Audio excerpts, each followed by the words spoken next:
Very, very fun wedding. But something happened, okay? Let me paint the picture.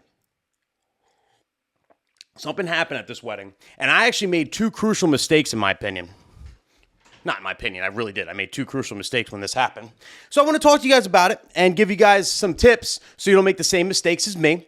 And, all right, I'll explain it. So I'm at the wedding. It's dinner time. This is South Jersey, and this particular venue doesn't let us dance them early. So, it's kind of a regular timeline, the dinner, formalities, whatever, dinner, and we dance them after dinner. So it's dinner time. All of a sudden, there's an emergency. Okay? There's an emergency. What happened was this older gentleman was sitting at a table, and he started sweating profusely, and he started becoming disoriented.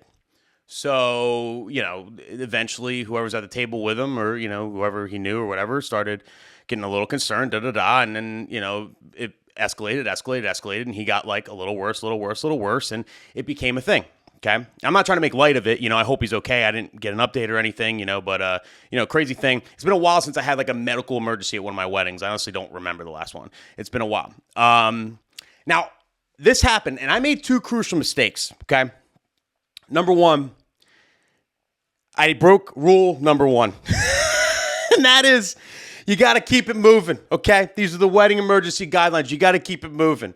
If something happens, like an emergency like this, right?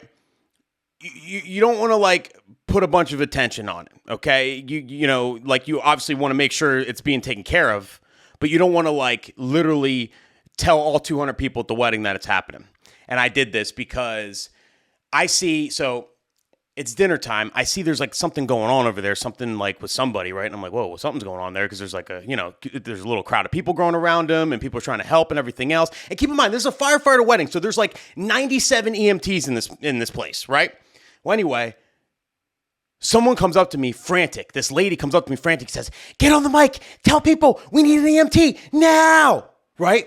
Comes up freaking. I'm like, I don't want to be responsible. I don't want to be the guy that like didn't get on the mic and say that. And then all of a sudden it's all my fault, right? Nope, not me. So I got on the mic. We need an EMT.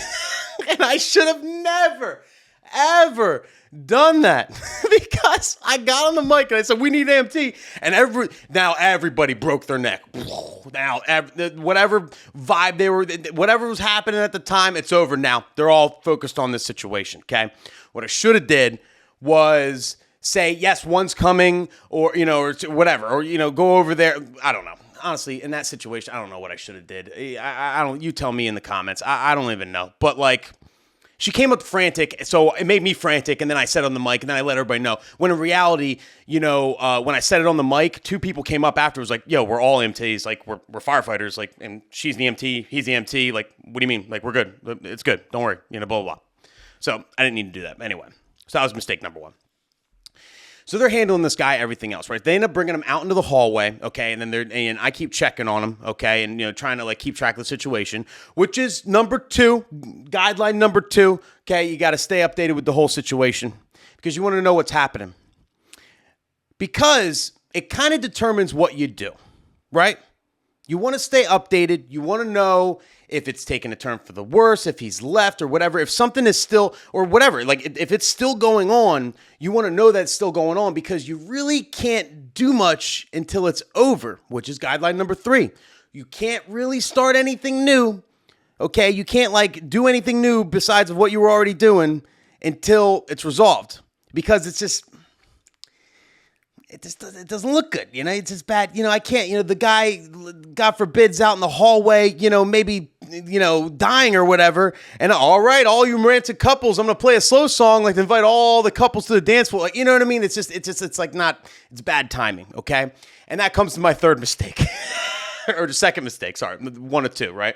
So I'm checking on the guy. I know it's kind of still going on, right? Then I see the bride and I seen the bride and I said, hey, like, do you, what's the relation? Like, what's up? And she's like, and she was super chill about it. She was calm. She's like, yeah, it's my uncle. They said he was sweating and everything. And then she was next to an EMT and she's like, yeah, I did a stroke test on him. I don't think he's having a stroke. He might just, really bad anxiety. I don't know. And like, yeah, the ambulance is coming, but yeah, if you want to like get stuff started, go ahead, right? So she's kind of like, all right, it's fine, everything's good. We have 90 EMTs here, everything's fine. If you want to get started, go ahead and get started, okay? So I'm like, all right. The mistake I made was I didn't check with the groom. There's 2 parties, right? There's 2 parties to every couple. There's 2 people. Every wedding has 2 people in every couple.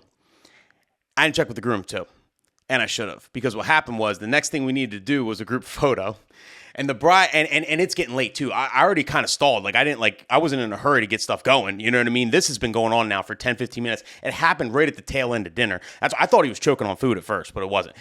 So, times are running now. And I'm like, all right, it's been a while. So I'm like, all right, the next step was we're going to do the big group photo thing. I was working with Daryl Barnett, great photographer. Love the guy. He was busting my chops about the video, but like he's cool peoples. And he wanted to do a big group photo. And then the thing where you get everybody on the floor, you do a group photo, and then you drop a banger, and then you start your dance set. A lot of people do it, right? So that was the plan that night. And so the bride gave me the go ahead essentially. And instead of checking with the groom, I'm like, all right, well, let's get it moving. So then I went to Daryl, the photographer. I'm like, all right, we're going to start this. I get on the mic. All right, we need everybody on the dance floor for a group photo. The groom's like, dude, someone's dying out there. We should really wait till that's over. And I'm like, yeah, of course. I'm so stupid. Why would I? So now I made the group photo announcement, and we can't do it. So I was just like, in 5 minutes, in 5 minutes. He's like, the ambulance on its way, should be here. So the ambulance ended up coming, bringing the guy out, whatever happened. And then once he left, then I started the group photo, did the party. And it was a great party, and then everyone danced, everyone had a good time. This happened afterwards and everything was great. So just learn from my mistakes, okay? You got to keep it moving, okay? Don't cause attention to it, nothing like that. Stay updated, know what's going on, so you know when you can or cannot do shit. Keep it. Do another thing like a group photo or starting a dance set or something like that.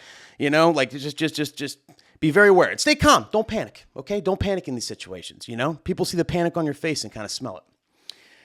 But yeah, that was crazy. Catch my show live every Tuesday at 12 p.m. Eastern Time.